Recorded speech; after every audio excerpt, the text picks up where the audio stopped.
Saya itu baru, ketemu sama circle saya yang lama itu waktu, ayah saya meninggal tahun lalu, bulan Juni, itu ketemu circle saya yang lama dan baru saja yang tanggal 16 Agustus kemarin waktu mantan suami saya juga meninggal ya.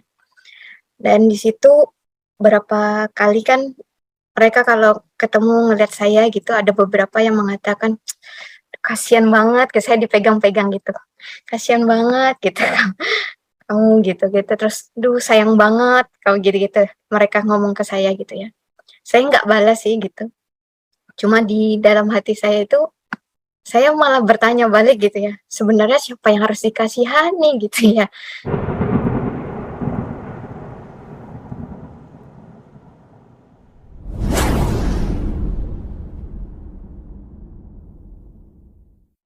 Kami amati beliau ini sangat sungguh-sungguh mempelajari semua aspek pahaman mengenai agama Islam. Baik, kepada Bu Dokter, saya persilakan. Ya, Bu Nini, makasih. Eee, ya, sebenarnya sih tadi seperti yang disampaikan kawan juga ya, karena kita melihat contoh-contoh gitu dari senior-senior kita, guru-guru kita terdahulu gitu ya, yang sebenarnya ilmu mereka sudah jauh lebih tinggi gitu ya, lebih banyak gitu. Terus kita siapa gitu kalau kita malas belajar, berhenti belajar gitu. Jadi, satu itu gitu. Kemudian juga yang kedua, saya biasanya berkaca sama anak-anak ya. Kalau anak-anak kita cuman suruh, ayo belajar aja," gitu kan, mungkin mereka juga, "Ngapain sih belajar?" gitu ya, bisa bosen, bisa males gitu. Tapi kalau kita justru kita kasih tahu nanti, goals-nya gimana, tujuannya gimana gitu, kamu jadi apa nanti, tanpa disuruh juga akhirnya mereka, punya passion-nya sendiri saat belajar gitu. Sama juga awalnya itu saya, sebenarnya belajar itu cuman motivasinya satu gitu, nanti supaya saya bisa, kalau anak-anak saya, kalau keluarga saya bertanya tentang Islam gitu ya, saya bisa menjawab dengan betul gitu ya, dan bisa menyampaikan kebenaran Islam, ya skup kecil gitu. Dan saya pikir juga minimal buat diri sendiri gitu, makin menguatkan akidah sendiri gitu. Tapi ternyata kalau kemarin sempat jadi akhirnya lumayan ramai gitu ya, jadi banyak yang tahu kalau saya mualaf dan sebagainya gitu, akhirnya, diizinkan untuk terlibat dalam, dakwah dan sebagainya, itu saya jadi tahu gitu ya, mungkin Allah sebenarnya mau kita lebih dari sekedar, apa namanya, cuman buat tadi skup diri sendiri sama keluarga aja. Karena kalau hanya skupnya sekecil itu mungkin tadi, bisa aja, bahan bakar kita, bensin kita udah habis duluan gitu, padahal perjalanannya kan masih panjang banget gitu. Nah akhirnya, eee, saya berusaha ngelihat big picture-nya gitu ya, gedenya gitu ya. Terus, saya itu buat apa sih ya kayak gini gitu ya. Sampai ketemu satu cerita tentang semut gitu, kisah semut yang waktu Nabi Ibrahim mau dibakar ya sama Raja Namrud, itu kan beliau dengar kabar itu langsung, apa, dengan kekuatan yang dia punya bikin bejana dari kayu, ngambil setetes air gitu ya, yang kalau setetes air tapi buat dia itu udah segenap kemampuan kali ya ngangkatnya gitu. Sampai ada burung gagak tuh, ngatain gitu ya, "Ngapain kamu ngapain?" "Ih kamu nggak dengar kalau Nabi Ibrahim mau dibakar?" Gitu. "Iya, tapi emang setetes air yang kamu bawa bisa memadamkan, api sebesar itu?" Gitu ya. Masya Allah jawaban, semut kan saat itu, dikatakan, "Ya mungkin, setetes air ini nggak bisa memadamkan api sebesar itu, tapi aku mau Allah tahu aku berada di pihak siapa," gitu. Nah, di situ sebaliknya, cicak yang Rasulullah menyarankan kita kalau ketemu cicak dibunuh gitu ya, salah satunya juga karena kisah ini gitu ya. Justru saat mendengar Nabi Ibrahim mau dibakar, cicak malah meniupkan gitu ya, meniupkan api supaya makin besar. Walaupun ya tiupannya cicak seberapa ya mungkin nggak bisa bikin tambah besar juga gitu. Tapi itu diperhatikan gitu ya, sekecil apapun itu diperhatikan sama Allah. Jadi, saat itu saya berpikir, "Oh iya," gitu ya, kalaupun sampai akhir hayat saya gitu ya, saya tidak bisa menyaksikan gitu ya bangkitnya kejayaan Islam lagi gitu, paling enggak saya pernah ya Allah berkontribusi dalam, pergerakan ini gitu ya, dalam, menegakkan agama Allah gitu. Jadi di situ jadinya ketika melihat big picture itu gitu ya, semangatnya juga jadi beda ya. Terus nggak ada misalnya galau-galau sama masalah pribadi gitu, kayak ketemu ketemu orang-orang soleh soleha gitu ya, ketemu, Teteh Khadijah, ketemu Teteh Tere gitu ya, Kak Tere manggilnya Kak Tere, Teteh Khadijah, itu lihat mereka tuh ya isinya tuh kayak, "Duh PR kita masih banyak," gitu, yang kayak nggak ada waktunya untuk bersantai-santai gitu ya, waktunya untuk bergalau-galau, melo-melo gitu nggak ada gitu. Tapi yang dipikirkan umat, kemaslahatan gitu, tentang Allah gitu ya, apa yang, bisa mendapat ridho Allah, itu sih mungkin Mbak Dini yang akhirnya kayak buat saya itu, memberikan bahan bakar lagi gitu ya, karena kita tahu nanti goals-nya apa, kita tuh berperan di mana gitu, kayak tadi kisah semut, kita nggak harus berperan yang gede-gede banget gitu ya, mungkin kayak saya cuman misalnya sharing di Instagram atau apa gitu ya, hal kecil atau apa itu ternyata, insya Allah dinilai oleh Allah tuh, besar gitu ya, dan Allah tahu kita ada di pihak orang-orang yang beriman gitu, dengan apa yang kita bisa, apa yang kita lakukan. Mungkin ada yang nggak bisa share gitu, ngomong di depan banyak orang, tinggal pencet apa, tombol ini ya, apa, share gitu ya, tinggal repost gitu dan sebagainya, itu insya Allah ya kita, kebagian gitu ya pahala jariahnya gitu. Itu, hal-hal seperti itu sih yang akhirnya, eee, malu gitu ya kalau, aduh Kak Tere, Teteh Khadijah itu harinya gitu ya, hidupnya di apa ya, dicurahkan untuk itu gitu ya. Malu kalau kita masih mikirnya cuman, aduh, eee, rumahnya masih kecil nih misalnya, mobilnya masih jelek nih, aduh kayak receh banget gitu ya, sementara yang lain udah mikirinnya tentang, kemaslahatan umat gitu. Itu mungkin Mbak Dini yang bisa saya share. Alhamdulillah, Masya Allah, Tabarakallah. Jazakillah khair untuk Bu Dokter Karissa. Baik, di sini kan dengan tema kita yaitu bangga menjadi Muslim. Nah, kalau misalnya dengan tema tersebut ya Bu Dokter, kira-kira apa nih yang bisa Bu Dokter sampaikan dengan tema tersebut? Silakan Bu Dokter. Iya, kasih Mbak Dini. Ya, saya itu baru, ketemu sama circle saya yang lama itu waktu, ayah saya meninggal tahun lalu, bulan Juni, itu ketemu circle saya yang lama dan baru saja yang tanggal 16 Agustus kemarin waktu mantan suami saya juga meninggal ya. Dan di situ berapa kali kan mereka kalau ketemu ngelihat saya gitu ada beberapa yang mengatakan, "Kasihan banget," ke saya dipegang-pegang gitu, "Kasihan banget," gitu, "kamu," gitu-gitu, terus, "Duh sayang banget," kalau gitu-gitu, mereka ngomong ke saya gitu ya. Saya nggak balas sih gitu, cuma di dalam hati saya itu, saya malah bertanya balik gitu ya, sebenarnya siapa yang harus dikasihani gitu ya.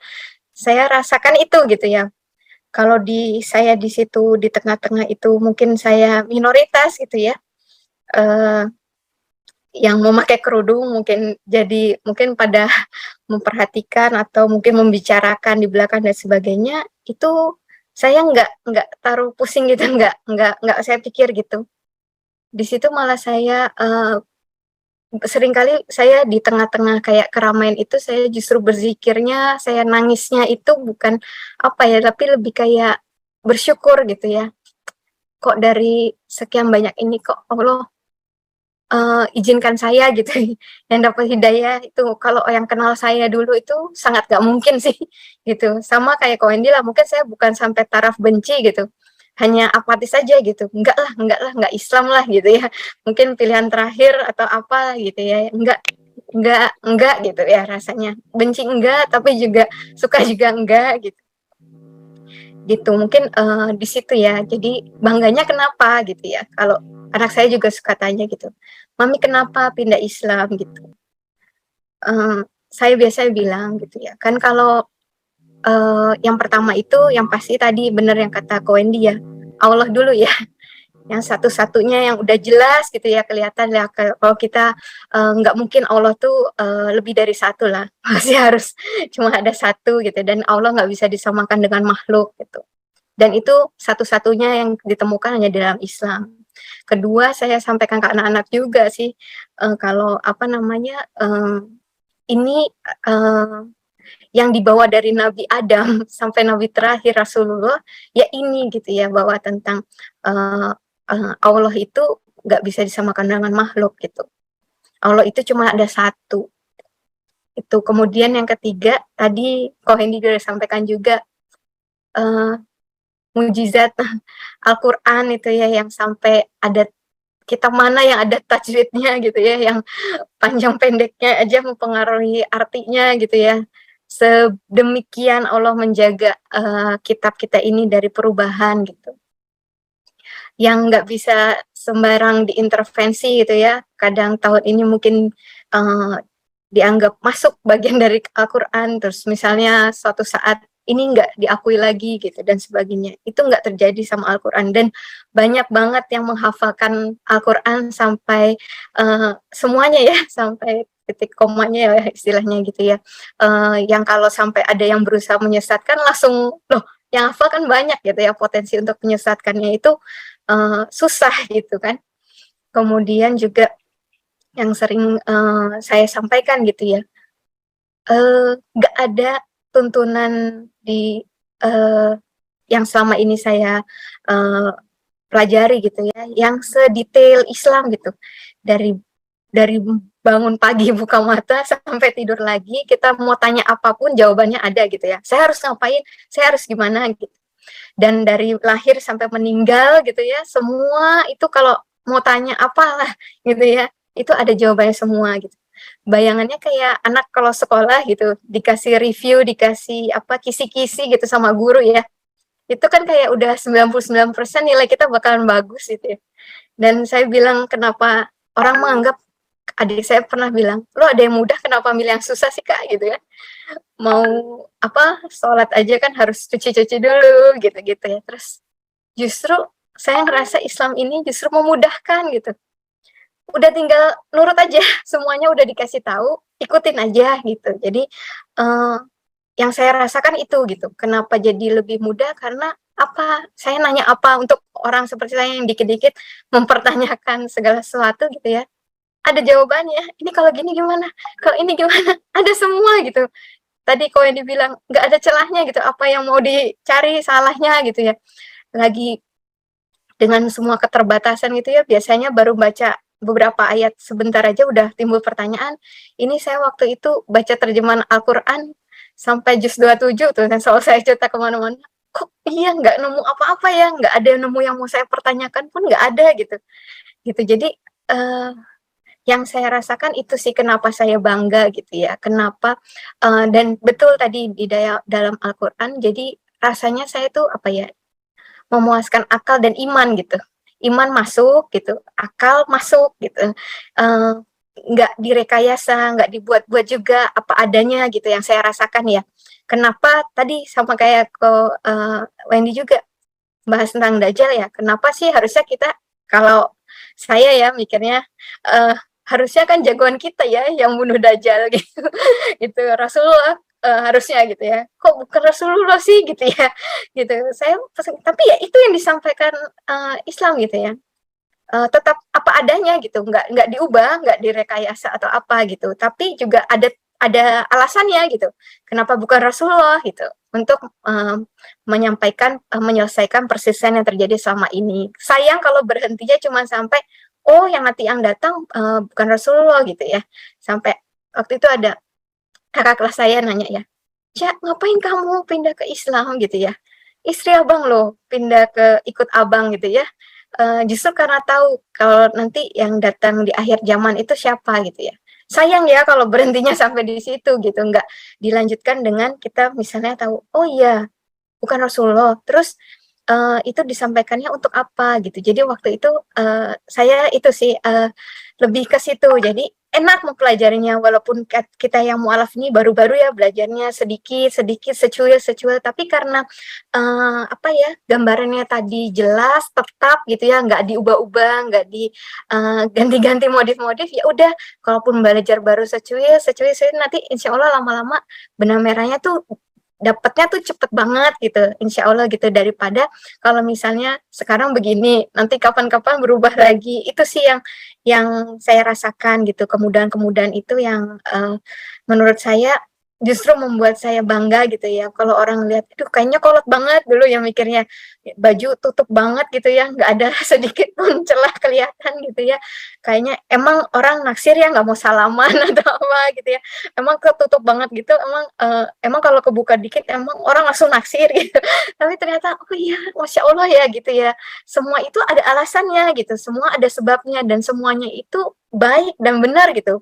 Mau dibuktikan secara medis, mau dibuktikan secara apa, itu akhirnya secara norma aja kalau mau jujur gitu, kalau nggak munafik tadi kata Kak Wendy, udah dijelas di depan mata gitu kebenarannya gitu. Cuman hati kita dilembutkan atau enggak untuk melihat bahwa ini benar dan apakah kita, diberi keberanian ya untuk memutuskan, mengikuti jalan kebenaran ini. Karena mungkin banyak juga yang menyadari, "Iya ya, akhirnya banyak menyadari Islam tuh benar ya ternyata," gitu. Biasa Islam tuh sempurna ya gitu.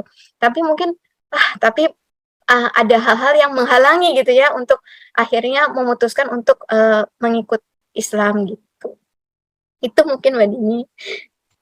Baik, Bu Dokter. Di sini ada pertanyaan, Bu Dokter, dari Bunda Dewi ya. Assalamualaikum, Masya Allah, Barakallahu Fikum untuk Ukti Karissa dan Ko Wendy. Ada sedikit pertanyaan, bagaimana caranya untuk menyemangati diri ketika sedang turun, serta membuktikan ke teman dan saudara yang masih berbeda agama atau kafir, bahwa Islam merupakan rahmatan lil alamin. Demikian, terima kasih. Baik, Berdua ini. mungkin Bu Dokter dulu. Oh, Kak saya dulu, oke. Iya. Ya, contoh paling jelas sih yang paling saya rasakan terbaru ya itu tadi ya saat acara, penguburan, ayah saya sama mantan suami saya itu ya. Eee, di situlah saya harus menunjukkan Islam rahmatan lil alamin gitu ya. Mungkin kalau orang, "Loh, Ica dateng," gitu ya. Mungkin dikira, saya anti lah gitu, mungkin nggak mau ikut ibadah sama sekali atau gimana gitu ya.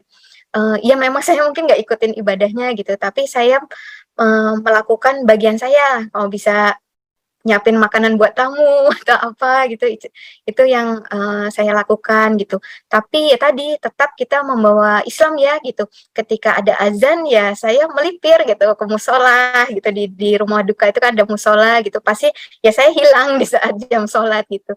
Tapi saya kembali lagi, saya melakukan apa yang bisa saya bantu. Mungkin, kalau seperti itu. Kemudian juga birrul walidain gitu ya, terhadap orang tua gitu, itu tetap gitu diingatin banget itu sama kohani gitu, sama guru-guru bahwa, tetap ya Ica itu, orang tua, walaupun belum apa, bersyahadat gitu ya, Ica tetap harus bahkan lebih baik lagi gitu ya baktinya sama orang tua gitu. Mungkin itu Mbak Dini.